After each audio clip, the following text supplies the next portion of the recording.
Bonjour à tous, c'est Toy Slayer. On se retrouve aujourd'hui pour l'ouverture et la review d'une figurine Funko Pop.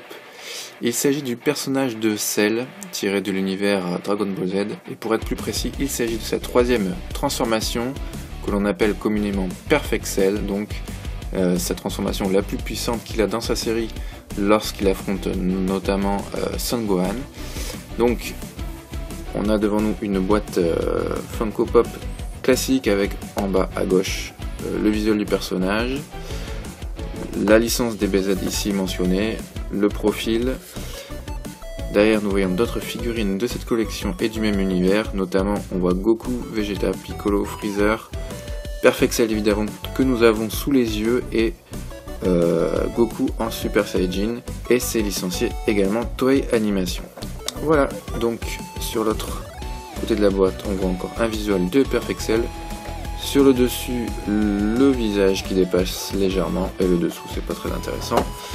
On va donc ouvrir tout de suite cette figurine et voir si elle vaut le coup ou non. Je rappelle qu'une figurine pop ça vaut dans les 15 €.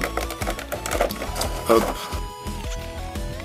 Voici donc notre figurine de Perfect Cell déblistée. Donc pas de mauvaise surprise pour cette figurine Funko Pop. Les peintures sont plutôt bien posées.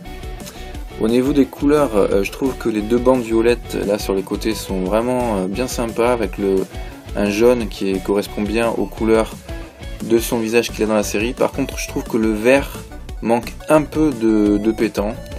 Un vert un peu plus fluo ou un peu plus verni aurait été du meilleur effet.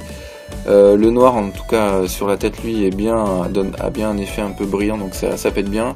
Les petites taches sont très bien posées, j'avais peur que ça fasse un peu sale ou mal posé, mais là c'est pas le cas, c'est vraiment du beau boulot. On a ici un petit accroc de peinture sur les pieds, je vais faire un petit focus, mais c'est rien de bien méchant, c'est juste une petite trace de peinture en trop sur le derrière de la figurine. Ce qui est très bien fait, c'est qu'on retrouve le dard ici de Cell.